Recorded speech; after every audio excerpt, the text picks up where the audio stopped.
भर दुपारी कडक उन्हामुळे लोक आपापल्या घरामध्ये बसले होते. अशातच नेहमीप्रमाणे मी त्या बंगल्यामध्ये गेले. वॉचमनसुद्धा मला काहीच बोलला नाही, कारण मी रोजच तिथे जात होते आणि तिथल्या मालकीनबाईंनीसुद्धा मला कधीच बंगल्यावर येण्यासाठी नकार दिला नव्हता. मी शांतपणे बंगल्यात शिरले तेव्हा तिथल्या मोलकरींनी मला हैराण होऊन बघितले, कारण आज मी रोजच्या वेळेपेक्षा खूपच लवकर आले होते. परंतु मोलकरीण मला काहीच म्हणाली नाही. मला बसण्यासाठी सांगितले, परंतु मी तिला मालकीनबाईंविषयी विचारले तेव्हा ती मोलकरीण म्हणाली, मालकीनबाई सध्या बिझी आहेत, तू तोपर्यंत इथे बस. एवढं बोलून ती बाहेर निघून गेली. खूप वेळ वाट पाहिल्यानंतरही मालकीनबाई बाहेर आल्या नाही. त्यामुळे मी विचार केला की मी स्वतःच मालकीनबाईंच्या खोलीत जाते. मी उठले आणि मालकीनबाईंच्या खोलीच्या दरवाजावर पोहोचले तेव्हा मला आतून वेगळाच आवाज आला. मी मालकीनबाईंच्या खोलीचा दरवाजा उघडला तेव्हा समोरचे दृश्य पाहून माझ्या पायाखालून जमीन सरकली, कारण तिथे तर माझे नाव सीमा आहे. मी माझ्या आयुष्यातला तो किस्सा तुम्हाला ऐकवणार आहे, जो ऐकून तुमच्या अंगावर काटा उभा राहील. मी एक अत्यंत गरीब घरातील मुलगी होते. 5 बहिणींमधील सगळ्यात छोटी होते. वडिलांच्या मरणानंतर आम्हा बहिणींना सांभाळणे आईसाठी खूपच अवघड काम झाले होते. गरिबीला कंटाळून लहान वयातच एका बहिणीचे दारुड्यासोबत तर दुसऱ्या बहिणीचे भिकाऱ्यासोबत लग्न करून दिले. तुमच्यासोबत बिना हुंड्याचे कोण लग्न करेल? मी कुठे एकटी तुमच्यासाठी स्थळ शोधू? असे म्हणून आईने माझेसुद्धा एका गरीब दारुड्याशी लग्न करून घरातून काढून दिले. माझा नवरा एवढा दारू प्यायचा की प्रत्येक दिवशी दारू पिऊन घरी येऊन मला मारायचा. आगीतून उठून फुपाट्यात आले होते असेच माझे जीवन झाले होते. गरिबी एवढी होती की एक दिवस खायला मिळायचे तर दुसऱ्या दिवशी उपाशी राहायला लागायचे. नवरा मोलमजुरी करायचा. एक दिवस कामावर जायचा तर 4 दिवस दारूच्या नशेत पडायचा. एक दिवस कामावर जायचा तर काहीतरी कमावून आणायचा, पण दारूवर पैसा खर्च करायचा. परंतु जेव्हा त्याची नशा उतरायची तेव्हा तो खायला काहीतरी आणून द्यायचा. असेच दिवस जात होते. देवाने जी मला आनंदाची बातमी दिली होती तेव्हा मला थोडाफार आधार झाला होता की चला आता माझ्यासाठी सोपं होईल. मी देवाजवळ एवढंच मागणं मागायचे की मला मुलगा व्हायला हवा. मुलगा झाला तर तोच माझा आधार होईल. परंतु अशा परिस्थितीमध्ये सुद्धा नवऱ्याने मला मारण्याचे कमी नाही केले. उलट मी जास्त आजारी राहू लागले, परंतु तरीही नवऱ्याला माझी दया येत नव्हती. तो मला न मारता कधीच माझ्यासोबत बोलतच नव्हता. मी माझ्या या आयुष्यात पूर्ण त्रासले होते, परंतु काहीच करू शकत नव्हते. एक दिवस योगायोगाने नवऱ्याने दारू प्यायली नव्हती आणि आंघोळ करून फ्रेश होऊन चांगल्या मूडमध्ये माझ्याजवळ येऊन बसला आणि माझ्यासोबत गप्पा मारू लागला. मला खूपच आश्चर्य वाटले, कारण असे याआधी कधीच झाले नव्हते. परंतु सत्य तर मला थोड्या वेळानंतर कळले की त्याचा काय हेतू होता. असो, तो माझ्याजवळ येऊन बसला आणि गप्पा मारायला लागला. त्यामुळे त्याचा चांगला मूड बघून संधी भेटताच त्याला मी म्हटले की देवाने जर आपल्याला मुलगा दिला तर त्याला चांगले शिक्षण देऊन मोठं करेल. तेव्हा माझ्या डोळ्यांमध्ये स्वप्न होतं. माझे बोलणे ऐकल्यानंतर नवरा हसला आणि म्हटला, आणि जर मुलगी झाली तर चुपचाप माझ्या हवाली करशील? मी रागाने त्याच्याकडे पाहिले. तो असे का म्हणत होता? त्याच्याकडून तर मला कसलीच आशा नव्हती आणि नाही त्याच्यावर विश्वास होता. तरीही माझ्या मनात त्याच्याबद्दल थोडीशी आशा निर्माण झाली की कदाचित बापाचे प्रेम जागे झाले असेल. कदाचित येणाऱ्या छोट्या जीवाने त्याला चांगले बनवले असेल. बहुतेक त्यामुळेच तो असा म्हणत असेल. मी त्या छोट्या जीवाला त्याच्या हवाली करेल. कदाचित त्याची आपल्या छोट्या भाऊलीला स्वतः सांभाळायची इच्छा झाली असेल. आणि असाच विचार करत त्याला मी विचारले, मुलगी झाल्यावर तुमच्या हवाली का करू? त्याचा काय अर्थ आहे? तेव्हा तो राक्षसी हास्य करत म्हणाला, अरे बावळट, मुलगी झाली तर आपल्याला मालामाल करेल. मुलगा झाला तर आपल्यालाच त्याला सांभाळायला लागेल. त्याला खायला प्यायला घालायला लागेल. त्याचे हे बोलणे ऐकल्यानंतर माझा आत्माच हादरला. परंतु तो माझ्या अवस्थेला नजर अंदाज करून पुन्हा म्हणाला, देवाजवळ प्रार्थना कर की मुलगीच होऊ दे.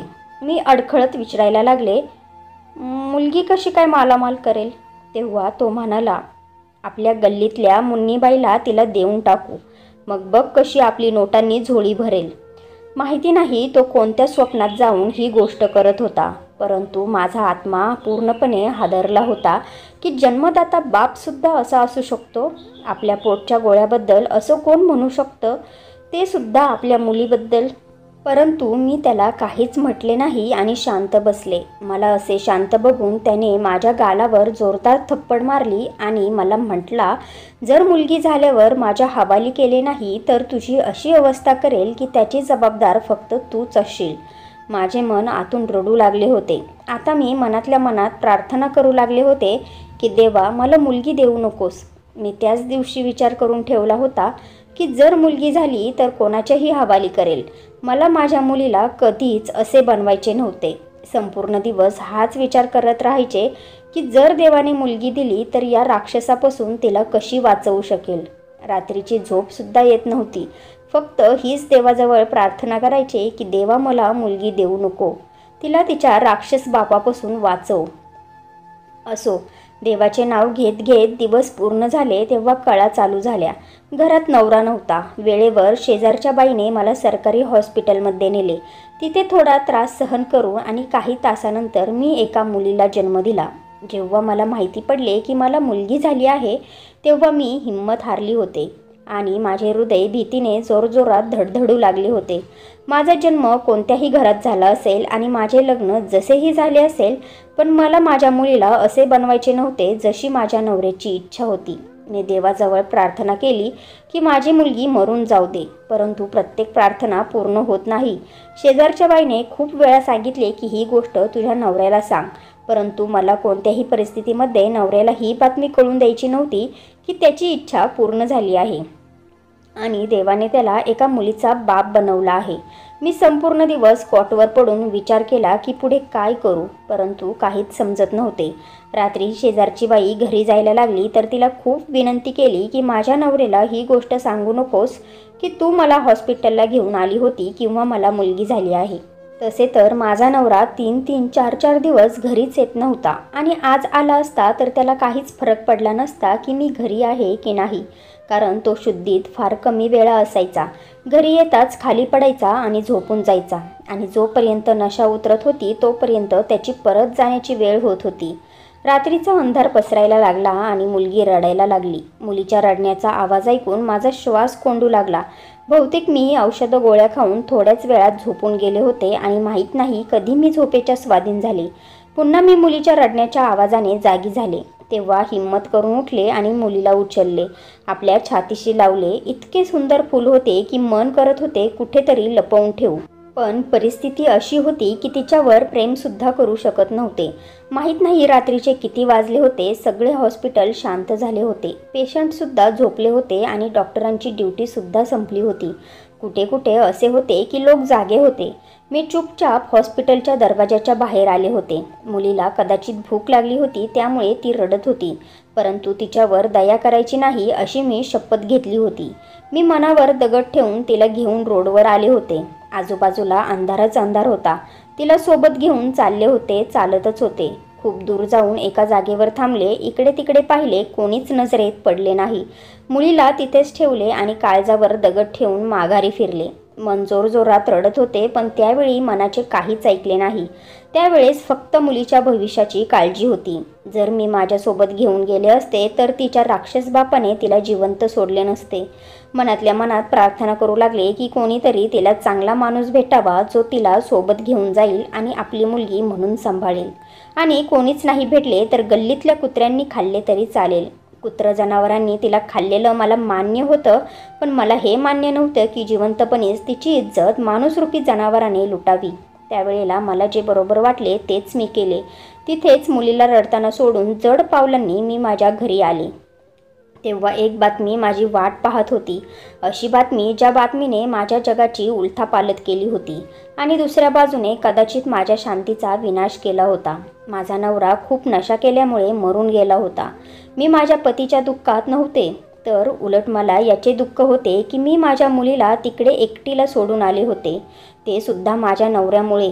मी तशीच उलट्या पावलांनी माघारी गेले आणि जिथे मुलगी ठेवली होती तिथे तिला शोधायला लागले, पण मला ती कुठेच भेटली नाही. मी खूप जोरजोरात रडत राहायचे. मला माझे दुःख सहन होत नव्हते.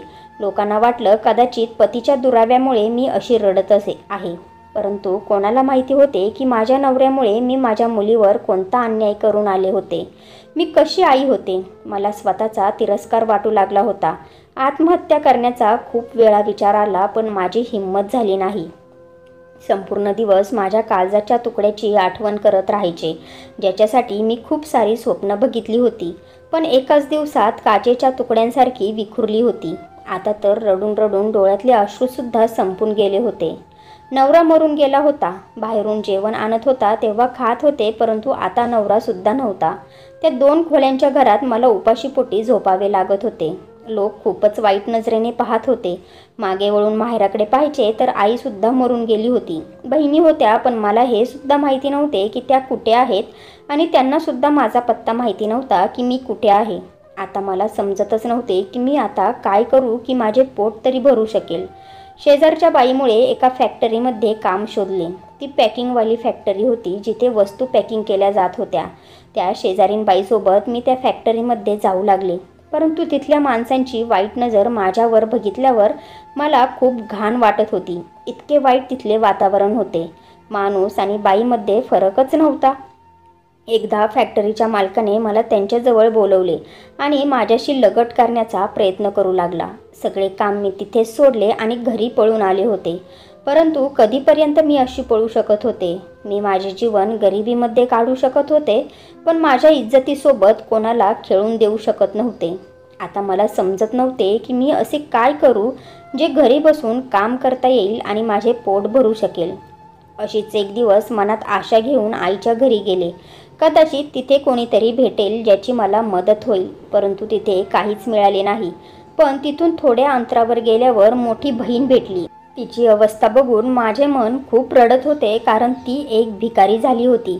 मग माझ्या लक्षात आले की माझ्या आईने तिचे एका भिकाऱ्यासोबत लग्न करून दिले होते आणि त्याचमुळे ती गल्ली गल्लीत भीक मागत फिरत होती.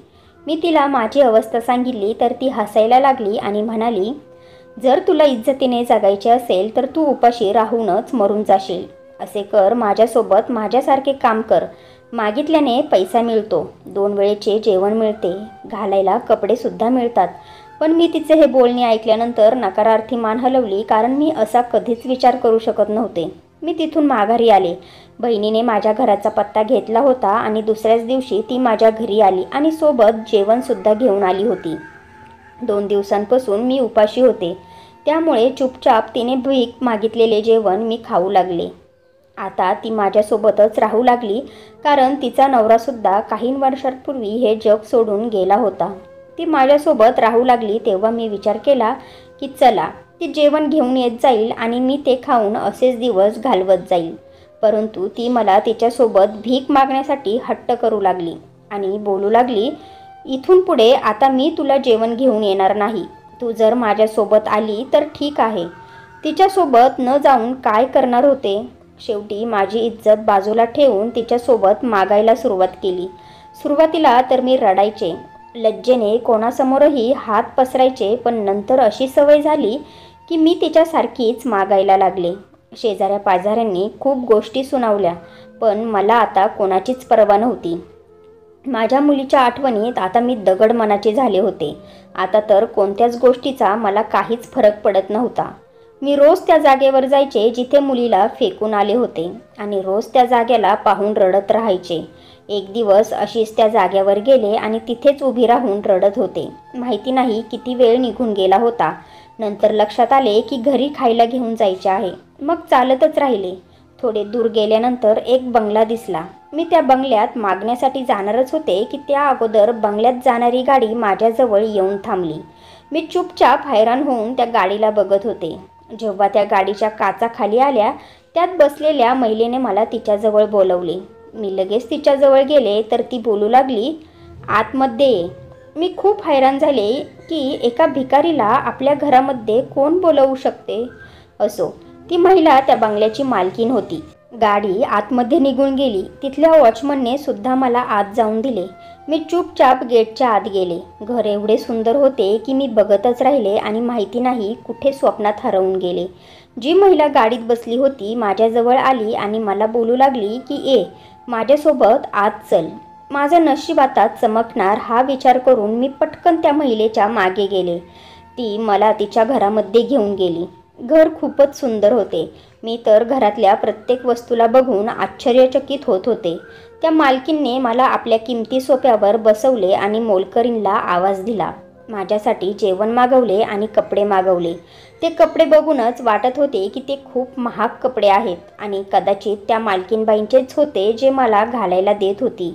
मी खूप हैराण झाले होते आणि शेवटी विचारलेच, तुम्ही माझ्यावर इतके उपकार का करत आहात? तेव्हा त्या स्मित हास्य करून म्हटल्या, तू सुद्धा एक माणूस आहे आणि मी सुद्धा माणूस आहे आणि जर मी चांगल्या अवस्थेत आहे, माझी परिस्थिती चांगली आहे, तर माझं कर्तव्य आहे की मी सुद्धा तुझी परिस्थिती चांगली करण्याचा प्रयत्न करावा. मी मनातल्या मनात खूपच खुश झाले होते. त्यांनी माझ्याबद्दल विचारले की मी कुठे राहते. तेव्हा मी त्यांना सांगितले की मी अमुक तमुक ठिकाणी राहते. यापेक्षा जास्त काहीच त्यांनी मला विचारले नाही आणि मी सुद्धा त्यांना सांगितले नाही की मी कोण आहे आणि माझ्या जीवनाची काय अवस्था आहे. त्यांनी मला जेवण दिले आणि बोलू लागल्या, चल ठीक आहे, आता उद्या परत याच वेळेला घरी ये, मी तुला जेवण देत जाईल. मी खूपच खुश झाले होते आणि जेवण घेऊन आपल्या घरी निघून आले. घरी जाऊन बहिणीला काहीच सांगितले नाही. जर मी तिला सांगितले असते तर ती माझ्या अगोदर त्या बंगल्यात गेली असती. फक्त तिला चुपचाप म्हटले, काहीच नाही, एक दयाळू मनाची महिला भेटली होती, तिनेच हे जेवण दिले आणि कपडे दिले. तेव्हा माझ्या बहिणीने खूप टक लावून माझ्याकडे पाहिले आणि बोलू लागली, खूपच लांब हात मारला आहे तू. तिचे हे बोलणे ऐकून मी शांत बसले. आता हे रोजच घडू लागले होते. मी रोजच मालकींच्या त्यांनी दिलेल्या वेळेवर घरी जायचे आणि चांगले चांगले खाऊन घरी सुद्धा घेऊन येत होते. त्या मालकीनबाई माझ्यासोबत खूप चांगल्या पद्धतीने वागत होत्या, जशी काही मी त्यांची आपली आहे, जसं काय त्यांना माझी खूपच काळजी आहे. मी रोज त्यांनी दिलेल्या वेळेला त्यांच्या घरी जात होते, कारण त्यांनी मला एकच वेळ दिली होती की याच वेळेला घरी येत जा. त्यामुळे मालकीनबाईंनी जी वेळ दिली होती मी त्याच वेळेला बंगल्यावर जात होते. आता मी भीक मागायची सोडून दिली होती. बहीण विचारायची तर तिला सांगायचे की कुठून तरी घेऊन येते, फक्त तू मुळापर्यंत जाण्याचा प्रयत्न करू नकोस. एक दिवस असे झाले की बहिणीने घरातले सगळे जेवण खाऊन टाकले आणि जेव्हा मला भूक लागली तेव्हा मला जी वेळ मालकीनबाईंनी दिली होती ती वेळ होण्यासाठी खूपच वेळ होता. मी खूप त्रासले होते. सारखी वेळ बघत होते पण वेळ पुढे सरकत नव्हती. शेवटी विचार केला की मालकीनबाईंच्या घरी आत्ताच जाते आणि त्यांच्या मोलकरीणकडून जेवायला मागायचे. हाच विचार करून मी त्या बंगल्यावर गेले. भर दुपारी कडक उन्हामुळे लोक आपापल्या घरामध्ये बसले होते. अशातच नेहमीप्रमाणे मी त्या बंगल्यामध्ये गेले. वॉचमनसुद्धा मला काहीच म्हणाला नाही, कारण मी रोजच तिथे जात होते आणि तिथल्या मालकीनबाईंनीसुद्धा मला कधीच बंगल्यावर येण्यासाठी नकार दिला नव्हता. मी शांतपणे बंगल्यात शिरले तेव्हा तिथल्या मोलकरीणने मला हैराण होऊन बघितले, कारण आज मी रोजच्या वेळेपेक्षा खूपच लवकर आले होते. परंतु मोलकरीण मला काहीच म्हटली नाही. मला बसण्यासाठी सांगितले, परंतु मी तिला मालकीनबाईंविषयी विचारले तेव्हा ती मोलकरीण म्हणाली, मालकीनबाई सध्या बिझी आहेत, तू तोपर्यंत इथे बस. एवढं बोलून ती बाहेर निघून गेली. खूप वेळ वाट पाहिल्यानंतरही मालकीनबाई बाहेर आल्या नाही. त्यामुळे मी विचार केला की मी स्वतःच मालकीनबाईंच्या खोलीत जाते. मी उठले आणि मालकीनबाईंच्या खोलीच्या दरवाजावर पोहोचले. तेव्हा मला आतमधून वेगळाच आवाज आला. मी मालकीनबाईंच्या खोलीचा दरवाजा उघडला तेव्हा समोरचे दृश्य पाहून माझ्या पायाखालून जमीन सरकली, कारण तिथे माझ्या चेहऱ्याची मिळतीजुळती एक छोटीशी मुलगी बसली होती. मालकीनबाई त्या मुलीसोबत खेळत होत्या, तिचा लाड करत होत्या, परंतु मी तिला पाहून अगदी दंग झाले होते. मालकीनबाईंनी मला दरवाजावर उभे पाहिले तेव्हा एका क्षणासाठी त्यांच्या चेहऱ्यावरचा रंग फिका पडला होता, पण नंतर त्या स्वतःला सांभाळत म्हणू लागल्या, अरे सीमा, आज तू इतक्या लवकर आलीस? बस. परंतु मी तर अगदी हरवून गेले होते, कारण ती छोटीशी मुलगी अगदी माझ्यासारखीच कशी काय दिसत होती. मालकीनबाई उठल्या आणि माझा हात पकडला आणि त्या मुलीजवळ जाऊन मला बसवले आणि बोलू लागल्या, इतकी हैराण होऊन तिच्याकडे का बघत आहेस? ती माझीच मुलगी आहे. मी हैराण होऊन मालकीनबाईंच्या चेहऱ्याकडे पाहायला लागले आणि म्हटले, पण तुम्ही तर मला कधीच या मुलीबद्दल सांगितले नाही. तुम्हाला मुलगीसुद्धा आहे? तेव्हा मालकीनबाई बोलू लागल्या, अगं, तू जेव्हा येतेस तेव्हा माझी मोलकरीण तिला पार्कमध्ये फिरायला घेऊन जाते, म्हणजे बाहेरच्या हवेमध्ये तिची तब्येत चांगली राहील. मी जसजसा त्या मुलीचा चेहरा बघत होते, माझ्या मनाला काहीतरी होत होते. माझा हात आपोआप तिच्या डोक्यावर गेला आणि कदाचित मालकीनबाई इतक्या चांगल्या स्वभावाच्या होत्या की त्यांनी मला थांबवले नाही. परंतु मालकीनबाईंनी मी तिला घेण्याअगोदरच तिला पटकन घेतले आणि आपल्या छातीशी लावले आणि बोलू लागल्या, ही फक्त माझीच मुलगी आहे. मी मालकीनबाईंच्या अशा वागण्यावर आणि अशा कृत्यावर खूप हैराण झाले होते आणि डोळ्यांमध्ये अश्रू आणून बोलू लागले, हो, ही तुमचीच मुलगी आहे, मला माहिती आहे. बस फक्त मला माझ्या मुलीची झलक तुमच्या मुलीमध्ये दिसत आहे. मी एक अशी कमनशिबी आई आहे जी आपल्या मुलीला जन्म दिल्यानंतर फक्त एकदाच बघितले आहे. त्यानंतर माहिती नाही ती मला कुठे सोडून गेली किंवा मीच तिला सोडून आले होते. मी खूप रडत होते. मला अशा प्रकारे रडताना बघून मालकीनबाईसुद्धा टेन्शनमध्ये आल्या होत्या. ती मुलगीसुद्धा रडायला लागली होती. मला तर आज माझ्या भूतकाळाने खाल्ले होते. मी खूपच हुंदके देऊन देऊन रडत होते. मालकीनबाईंनी मला शांत करण्याचा खूपच प्रयत्न केला, परंतु माझ्या हृदयाला इतक्या जखमा झाल्या होत्या की त्या चिघळतच चालल्या होत्या. जेव्हा खूप जास्त वेळ रडत राहिले आणि रडता रडता थकून गेले, तेव्हा स्वतःच तिथून उठले आणि परत घरी आले. मालकीनबाईंनी मला थांबवण्याचा खूप प्रयत्न केला, पण मी त्यांचे काहीच ऐकले नाही. मी तिथून उठून आले होते आणि माझ्या घरी चुपचाप शांत बसले होते. बहीण विचारत राहिली की काय झाले आहे, पण मी तिलाही काहीच सांगितले नाही. 2-3 दिवस असेच निघून गेले. बहीण हट्ट करू लागली की मी तिच्यासोबत मागण्यासाठी जाऊ, पण मला काहीच करण्याची इच्छा होत नव्हती. मुलीची आठवण अशा प्रकारे येत होती की मालकीनबाईंची मुलगी माहिती नाही डोळ्यांसमोर सारखी सारखी काय येत होती आणि असे वाटत होते की आज जर माझी मुलगी असती तर कदाचित तिच्यासारखीच असली असती. 3-4 दिवस असेच निघून गेले. जेव्हा एक दिवस मी घरातच लोळत पडले होते, तेव्हा दरवाजा वाजला. बहीण तर बाहेर गेली होती. मग शेवटी हिम्मत करून उठले आणि दरवाजा उघडला, तेव्हा समोर मालकीनबाईंना बघून थोडीशी शर्मिंदा झाले आणि मन खुशसुद्धा झाले की कोणी भिकारीची एवढी पर्वा करू शकते. मला असे उभे बघून मालकीनबाई विचारायला लागल्या, आतमध्ये येण्यासाठी सुद्धा नाही बोलणार का? मी पटकन पाठीमागे झाले आणि म्हटले, आतमध्ये या ना. माझी अवस्था बघून कदाचित त्यांना त्रास झाला असेल. त्या बोलू लागल्या, सीमा, तू तुझी काय ही अवस्था करून घेतली आहेस? असे वाटत आहे की खूप वर्षांपासून तू आजारी आहेस. मी तुटलेल्या हृदयासोबत माझी मान खाली घातली. तेव्हा मालकीनबाई बोलू लागल्या, आज मी तुझ्याशी खूप महत्त्वाचं बोलायला आले आहे. मी हैराण झाले होते की मालकीनबाईंना माझ्याशी असे काय महत्त्वाचे बोलायचे आहे. असो, मी म्हटले, मालकीनबाई, तुम्हाला मी माझ्या घरात काहीच खायला प्यायला देऊ शकत नाही. सगळं काही मागितलेलंच जेवण आहे. पाणी आणून देऊ का? तेव्हा मालकीनबाई म्हटल्या, अगं नको नको, मला काहीच खायला प्यायला नको. फक्त तू इथे बस आणि लक्षपूर्वक माझे बोलणे ऐक. मी शांतपणे तिथे बसले. तेव्हा मालकीनबाई बोलू लागल्या, मी माझ्या आयुष्याची एक कथा ऐकवते, ती तू लक्ष देऊन ऐक. मी माझ्या आईवडिलांची एकुलती एक मुलगी होते. माझे लग्न बापाने खूप श्रीमंत घरात करून दिले, परंतु श्रीमंती सगळा आनंद नाही देऊ शकत. 12 वर्ष मला मूलबाळ झाले नाही आणि नंतर मी विधवा झाले. मालकीनबाईंचे हे बोलणे ऐकून मी तर खूपच हैराण झाले, कारण जर त्यांना मूलबाळ झाले नव्हते आणि त्यानंतर त्या विधवा झाल्या, तर मग ती मुलगी कशी काय झाली? ती कोणाची होती? कदाचित त्यांनी दुसरे लग्न केले असेल. हाच विचार करून मी उलट प्रश्न केला नाही, कारण त्या परत बोलू लागल्या, मी विधवा झाले तेव्हा खूपच एकटी झाले होते, पण मी हिंमत हारली नाही आणि माझ्या पतीच्या बिझनेसला पुढे नेले आणि प्रगतीचे टप्पे रचत राहिले. मी विचारसुद्धा केला नव्हता की माझ्या जीवनात पुन्हा एकदा आनंदाचा क्षण येऊ शकतो, कारण एक दिवस रात्रीचा अंधार पसरला होता. एका लग्नावरून परत येत होते तेव्हा अचानक गाडी बंद पडली.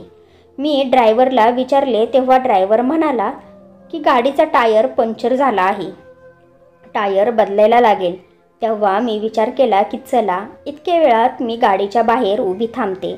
मी गाडीच्या बाहेर निघाले आणि इकडे तिकडे पाहायला लागले. तेव्हा मला एक स्त्री बाळाला घेऊन येताना दिसली. रात्रीचे 1 वाजले होते. मी खूपच हैराण झाले होते की या वेळेला एकटी स्त्री, ते सुद्धा बाळाला घेऊन, इथे काय करत आहे.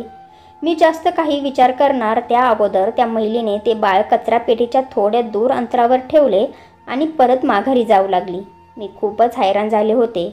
मी तिचा चेहरा पाहण्याचा प्रयत्न केला. जेव्हा त्या स्त्रीने आपल्या बाळाला पुन्हा माघारी वळून पाहिले तेव्हा प्रकाशात मला तिचा चेहरा साफ दिसला. कमी वयाची कोणीतरी स्त्री होती जी पुढे पळत जाऊन कुठे गायब झाली माहिती नाही. मी तिला आवाज देण्याचा खूप प्रयत्न केला पण माहिती नाही तिला कोणती घाई होती.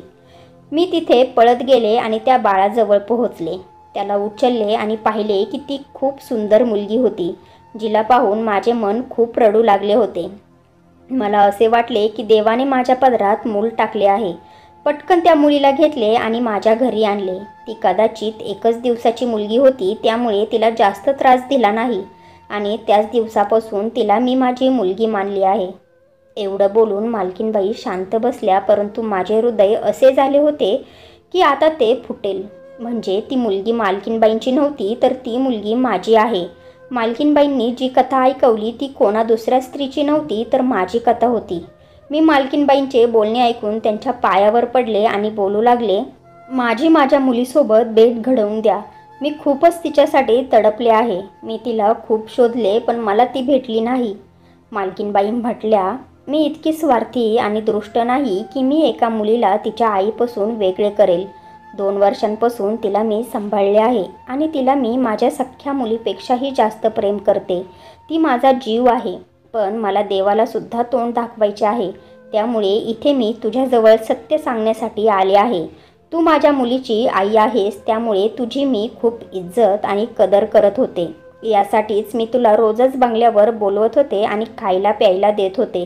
परंतु त्या दिवशी तुझी ती अवस्था पाहून मला इथे यायला लागले. आधी तर मला असे वाटत होते की तू स्वतःच तुझ्या मुलीला कचराकुंडीत टाकून गेली होती. त्यामुळे मी तुझी तिच्याशी भेट घडवून देत नव्हते. पण जशी अवस्था तुझी त्या दिवशी झाली होती ते बघून माझे मन तुटले होते. 12 वर्ष मला मूलबाळ नव्हते आणि आता मी एका मुलीची आई आहे आणि त्यामुळे आईचे दुःख मी समजू शकते. तुला मुलीला भेटायचे असेल तर बंगल्यावर ये आणि इच्छा असेल तर तिला घेऊन जा. मालकीनबाईंचे असे बोलणे ऐकल्यावर मी तडपून उठले होते. मालकीनबाई निघून गेल्या होत्या. मी आता विचार केला होता की मला पुढे काय करायचे आहे आणि शेवटी मी एका निर्णयावर पोहोचले आणि मालकीनबाईंच्या बंगल्यावर गेले. माझ्या मुलीला बघितले तेव्हा कोणताही विचार न करता तिला माझ्या छातीशी लावले आणि जोरजोरात रडायला लागले. मालकीनबाईंना वाटले कदाचित मी तिला घेऊन जाणार आहे, पण मी मालकीनबाईंच्या पायाशी बसले आणि बोलू लागले, मालकीनबाई, मी माझ्या मुलीला कधीच घेऊन जाणार नाही. उलट तुम्हीच मला तिची आया बनवा. तिला सांभाळण्यासाठी तिची मोलकरीण बनवा. मी तिची मोलकरीण बनेल पण ती मुलगी तुमचीच राहील. तेव्हा मालकीनबाई खूपच खुश झाल्या आणि त्यांनी मला त्यांच्या घरी राहण्याची परवानगी दिली. त्यांनी मला माझ्या मुलीबद्दल सगळं सांगून प्रामाणिकपणा दाखवला होता. त्या बदल्यात देवाने त्यांच्या पदरी मूल दिले होते. देव आपल्या सगळ्यांना प्रामाणिकपणाने वागण्याची बुद्धी देव. तर मित्र आणि मैत्रिणींनो, तुम्हाला या कथेत कोणाचे कॅरेक्टर आवडले, मालकीनबाईंचे की माझे? मी तर एक भित्री आणि घावंडळ अडाणी स्त्री होते जिने आपल्या मुलीच्या भविष्यासाठी तिला कचराकुंडीत फेकून दिले होते आणि त्या मालकीनबाईंनी ज्यांच्याजवळ काहीच नसून हिमतीने आणि धैर्याने काम केले होते. फ्रेंड्स, तुम्हाला ही स्टोरी आवडली असेल तर व्हिडिओला लाईक करा आणि आपल्या नात्यांचा स्पर्श या चॅनेलला सबस्क्राईब करा आणि बेल आयकॉनवर क्लिक करून ऑलवर सेट करा, म्हणजे पुढची व्हिडिओ तुम्हाला लगेच भेटेल. धन्यवाद.